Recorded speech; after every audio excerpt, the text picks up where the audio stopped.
سنا تھا، آپ فرما رہے تھے، دعا کر رہے تھے، اللہم اغفر للانصار ولابناء الانصار ولابناء ابناء الانصار وللنساء الانصار وللنساء ابناء الانصار۔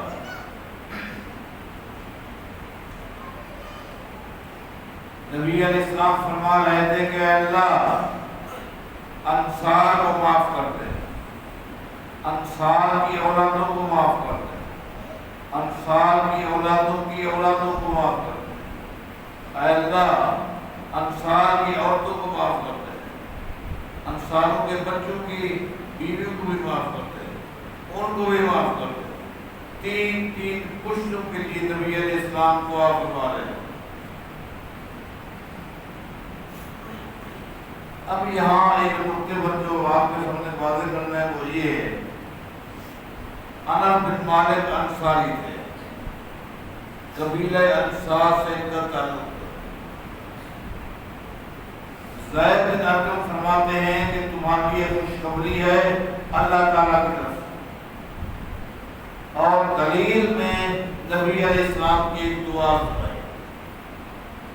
خوشخبری ہے کس کی طرف سے؟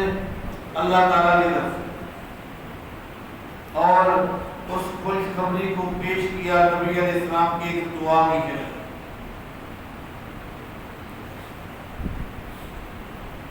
زید بن ارقم مسئلہ بیان کر رہے ہیں، آج وہ مسئلہ میرے لیے بھی اور آپ کے لیے بھی، اور وہ یہ ہے کہ نبی علیہ السلام کا قول، آپ کا جملہ، آپ کی دعا آپ کی طرف سے نہیں ہوتی تھی بلکہ اللہ تعالیٰ کی طرف سے۔ وما ينطق عن الهوى ان هو الا وحی یوحی۔ نبی علیہ السلام کا کوئی بھی عمل ہو، کوئی بھی عمل، وہ آپ کی اپنی ذاتی خواہش سے نہیں ہوتا، آپ کی ذاتی مرضی سے نہیں ہوتا، حتیٰ کہ آپ کی جو دعا ہے یہ دعا بھی اللہ تعالیٰ کی رضا اور حکم اور فیصلے کے بغیر نہیں ہو سکتی۔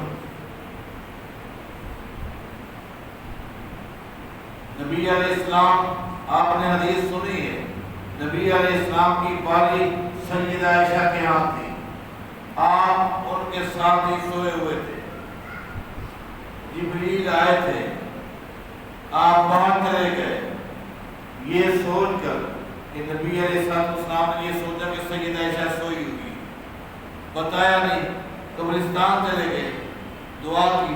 سیدہ عائشہ کی جب پیچھے سے آپ جاگ رہی تھی، خیال آیا کہ باری تو میری ہے، نبی علیہ السلام کہاں جا رہے ہیں؟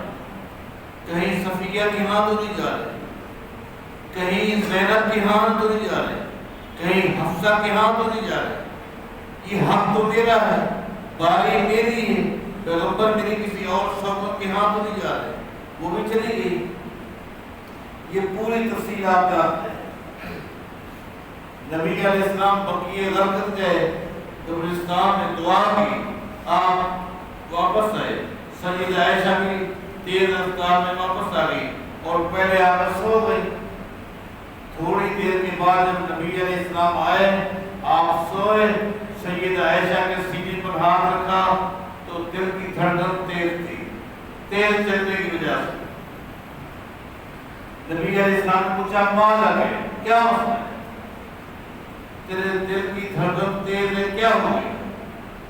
سیدہ عائشہ خاموش ہے، کیا ہوتا ہے کہ میرے دل میں کیا خیال آیا تھا، میں نے کیا سمجھا؟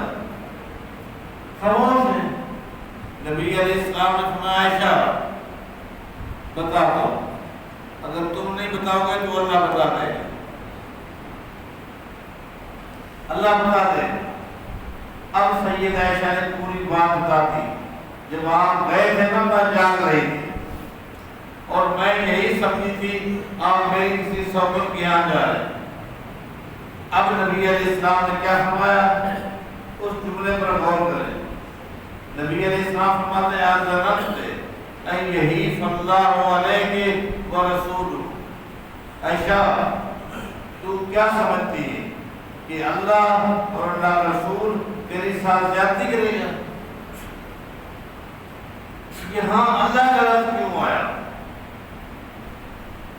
ہونا تو یہ چاہیے تھا، نبی علیہ السلام فرماتے عائشہ کیا تیرا خیال ہے تیرا اللہ کا پیغمبر تیرے ساتھ زیادتی کرے گا؟ کیا میں تیرے ساتھ زیادتی کروں گا کہ باری تیری ہو میں کسی اور کے ہاں جاؤں؟ لیکن کیا فرمایا؟ اَذَّنَنْتَ أَنْ يَحِيفَ اللَّهُ عَلَيْكَ وَرَسُولُهُ، عائشہ کیا اللہ اور اللہ رسول تیرے ساتھ زیادتی کرے گا؟ کیا؟ اس کا مطلب یہ واضح ہے کہ پیغمبر کی رات کی باریاں بھی پیغمبر کی مرضی سے نہیں ہوتی تھی، اللہ کے حکم سے ہوتی۔ جس پیغمبر کی رات کی باریاں بھی اللہ کی مرضی کے بغیر نہیں ہو سکتی، کیا اس پیغمبر کا کوئی عمل کوئی فیصلہ اللہ کی مرضی کے بغیر ہو سکتا ہے؟ بس یہ بات اگر آپ کو سمجھ آ گئی عقیدے کی اصلاح ہو گئی۔ جو یہ سمجھتے ہیں نبی علیہ السلام کی احادیث وہ پیغمبر کی ذاتی سوچ تھی، ذاتی رائے تھی، وہ غلط بھی ہو سکتی ہے صحیح بھی ہو سکتی ہے، ان کی نماز باطل، روزہ باطل، حج باطل، اس کا کوئی عمل قبول نہیں۔ اور جس کا عقیدہ ہے پیغمبر کا کوئی بھی مرضی پیغمبر کی مرضی سے نہیں ہو سکتا بلکہ اللہ کے حکم سے اللہ کے فیصلے سے، یہ متقی لوگ ہیں۔ اللہ تعالیٰ اسی پر ہمیں زندگی گزارنے کی توفیق عطا فرمائے۔ اقول قولی ھذا وآخر دعوانا